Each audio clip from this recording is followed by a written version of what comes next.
Welcome to Vision ProNotes. I'm Marty, a faculty member at a Midwestern university, podcaster, and an Apple product fan. I'm also co-host of Vision Profiles along with Eric Bolden, Dave Ginsberg, and Daniel Burkholder.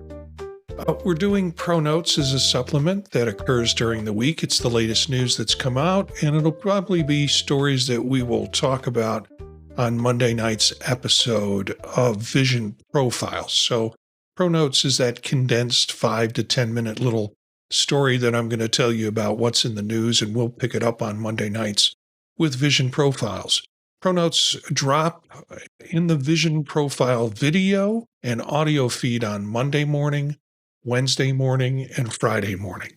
You can follow the live stream at youtube.com/@visionprofiles on Monday nights at 9 p.m. Eastern Time.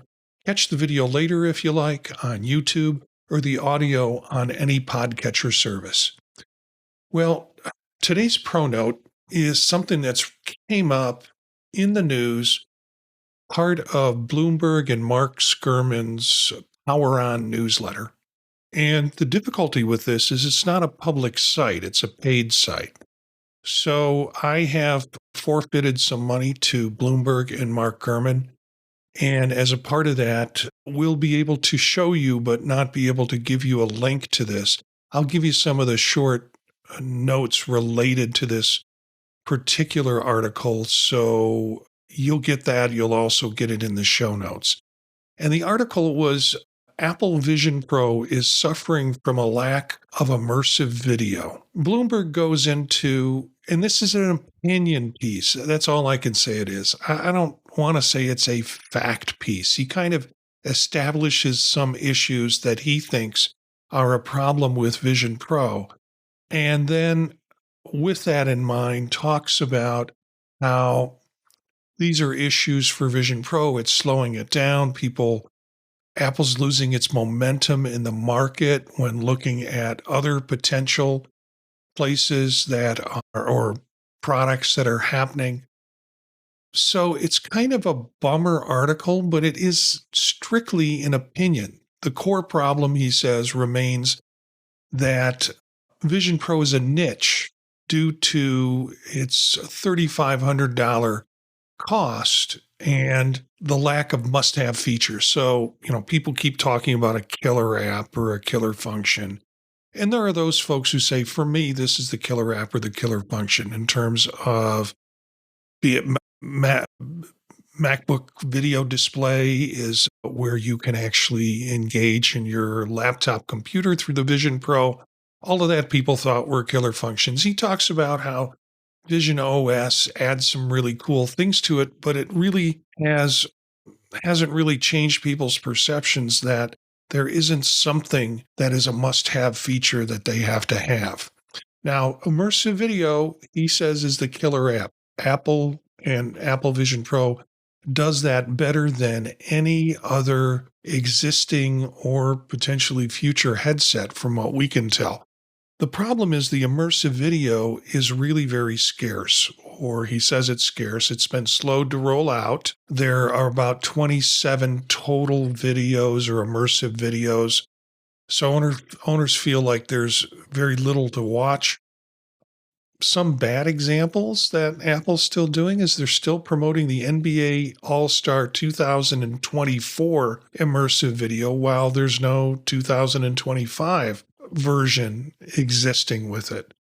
Concerts are limited. I mean, you can only talk about Metallica so much and Bono so much. And if you want to talk about the Weeknd clip, go ahead. And even the series are kind of thin. So we spoke on last week's show about the orangutan video that I thought was immersive video was just incredible.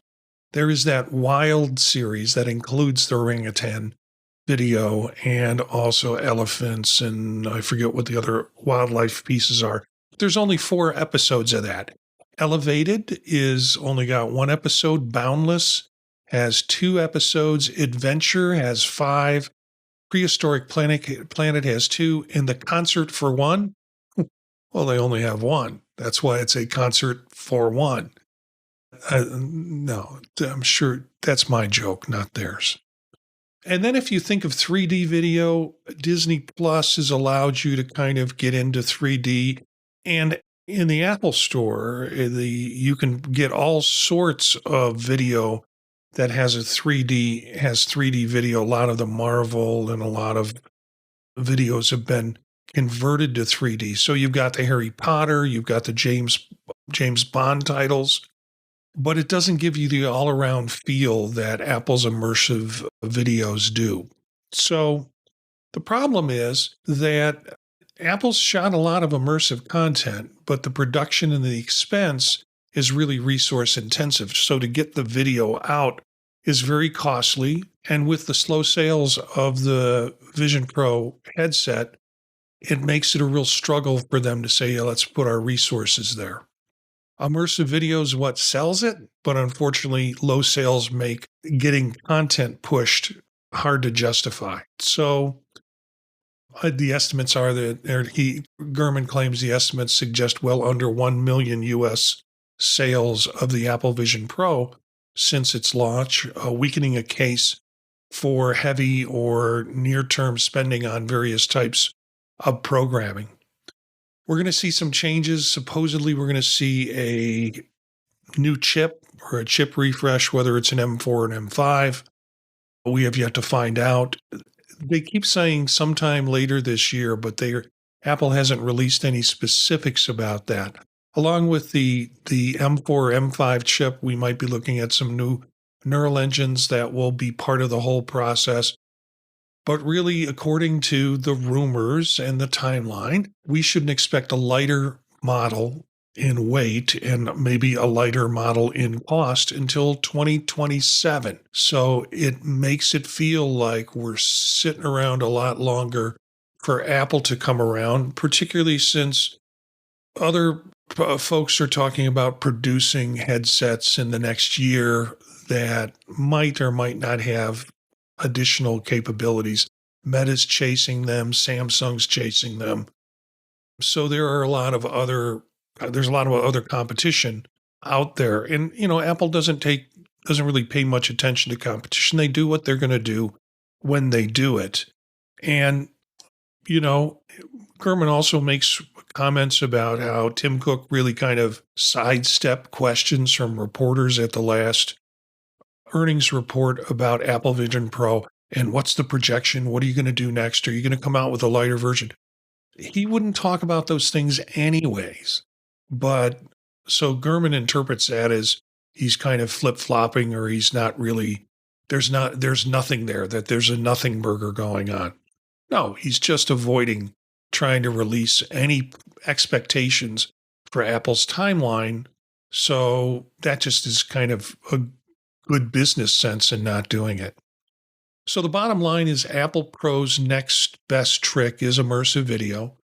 But until Apple expands its library, it remains kind of just impressive demos. And that's not necessarily a reason for people to invest $3,500 in it. So that's our ProNote for today. And we'd like to thank you for tuning in. We'd love to hear from our listeners. If you have ideas or want to join an episode, email us at thepodtalknetwork@gmail.com. You can learn more about the Vision Profile podcast and other podcasts that we do at thepodtalk.net. That's our website, thepodtalk.net. Spread the word to other visionaries. Thanks for listening, and we'll see you next time.